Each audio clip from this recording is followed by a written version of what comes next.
ओम सच्चिदानंद रूपाय विश्व उत्पत्ति आदि हेतवे तापत्रय विनाशाय श्री कृष्णाय वयम नमः।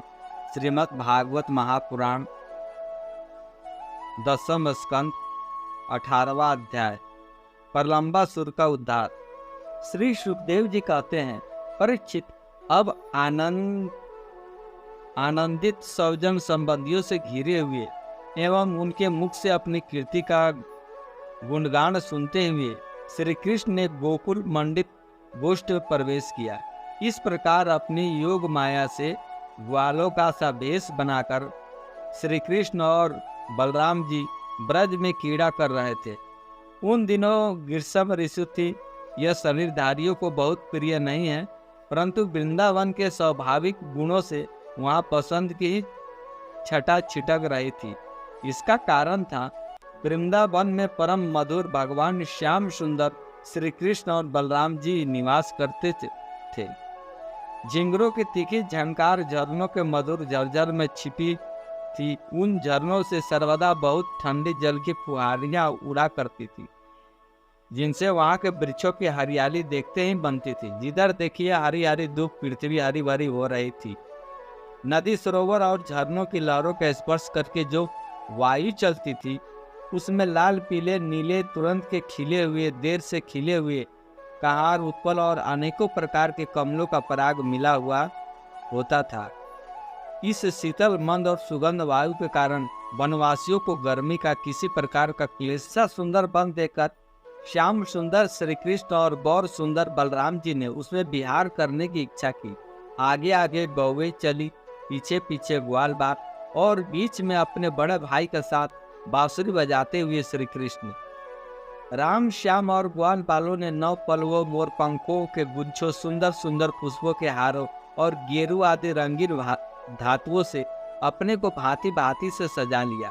फिर कोई आनंद में मग्न होकर नाचने लगता, तो कोई ताल ठोकर कुश्ती लड़ने लगता, और किसी किसी ने राग अलापना शुरू कर दिया। जिस समय श्री कृष्ण नाचने लगते, उस समय कुछ ग्वाल बाल गाने लगते और कुछ बांसुरी तथा सिंगी बजाने लगते। कुछ हथेली से ताल देते तो कुछ वाह वाह करने लगते। परीक्षित, उस समय नट जैसे अपने नायक की प्रशंसा करते हैं, वैसे ही देवता लोग ग्वाल बालों का रूप धारण करके वहां आते और गोप जाति में जन्म लेकर छिपे हुए बलराम और श्री कृष्ण की स्तुति करने लगते। घुंघराली अलकों से श्याम और बलराम कभी एक दूसरे का हाथ पकड़कर कुम्हार के चाक की तरह चक्कर काटते, घुमरी परेता खेलते, कभी एक दूसरे से अधिक फांद जाने की इच्छा से कूदते, कूड़ी डाकते, कभी कहीं होड़ लगाकर ढेले फेंकते, तो कभी ताल ठोककर रस्साकसी करते। एक दल दूसरे दल के विपरीत रस्सी पकड़कर खींचता और कहीं कहीं एक दूसरे से कुश्ती लड़ते लड़ाते। इस प्रकार तरह तरह के खेल खेलते। कहीं कहीं जब दूसरे ग्वाल बाल नाचने लगते, तो श्री कृष्ण और बलराम जी गाते तथा बांसुरी, सिंगी आदि बजाते। और महाराज, कभी कभी वे वाह वाह कहकर उनकी प्रशंसा भी करने लगते। कभी एक दूसरे पर बेल, जायफल या रावले का फल हाथ में लेकर फेंकते, कभी एक दूसरे की आंख बंद कर छिप जाते और वहीं पीछे से ढूंढता हुआ दूसरा आंख मिचौली खेलते। एक दिन जब बलराम और श्री कृष्ण ग्वाल बालों के साथ उस वन में गौवे चरा रहे थे, तब ग्वाले के भेष में प्रलम्ब नामक एक असुर आया।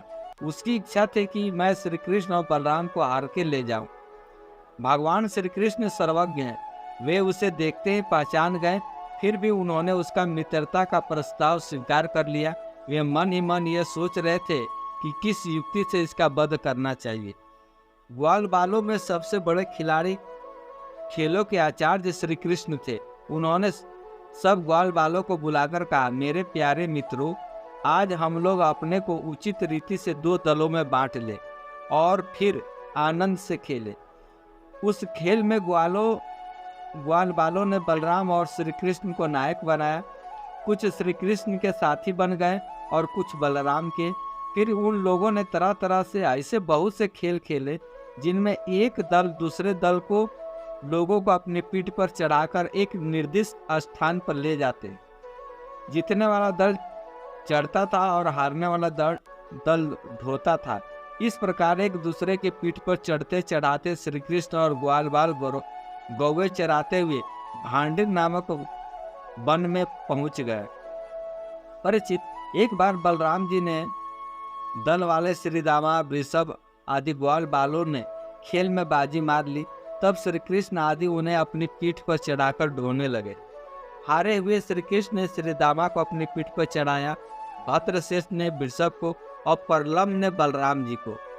दानव पुंगव परलम ने देखा कि श्री कृष्ण तो बड़े बलवान हैं, उन्हें मैं नहीं हरा सकूंगा, अतः वह उन्हीं के पक्ष में हो गया और बलराम जी को लेकर फुर्ती से भाग चला और पीठ पर से उतरने के लिए जो स्थान नियत था उससे आगे निकल गया। बलराम जी बड़े भारी पर्वत के समान बोझ वाले थे, उनको लेकर परलम दूर तक न जा सका, उसकी चाल रुक गई। तब उसने अपना स्वाभाविक दैत्य रूप प्रकट कर लिया।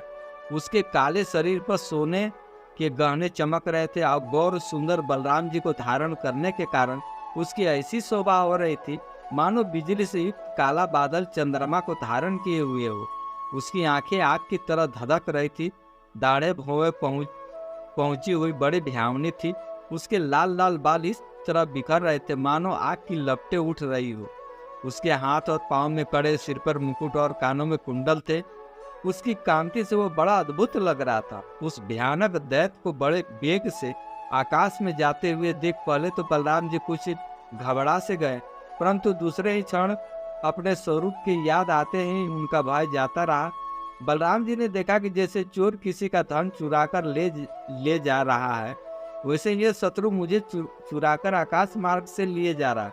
उस समय जैसे इंद्र ने पर्वतों पर वज्र चला था, वैसे उन्होंने क्रोध करके उसके सिर पर एक घूसा कसकर जमाया। घूसा लगना ही था कि उसका सिर चूर हो गया। वह मुंह से खून उगलने लगा, चेतना जाती रही और बड़ा भयानक शब्द करता हुआ इंद्र के द्वारा ब्रज के मारे हुए पर्वत के समान वह उसी समय प्राणहीन होकर पृथ्वी पर गिर पड़ा। बलराम जी परम बलशाली थे। जब ग्वालपालों ने देखा कि उन्होंने प्रलंबासुर को मार डाला, तब उन्हें उनके आश्चर्य की सीमा न रही। वे बार बार वाह वाह करने लगे। ग्वालपालों का चित्त प्रेम से विहल हो गया। वे उनके लिए शुभ कामनाओं की वर्षा करने लगे और मानव मरकर लौट आए हो इस भाव से आलिंगन करके प्रशंसा करने लगे।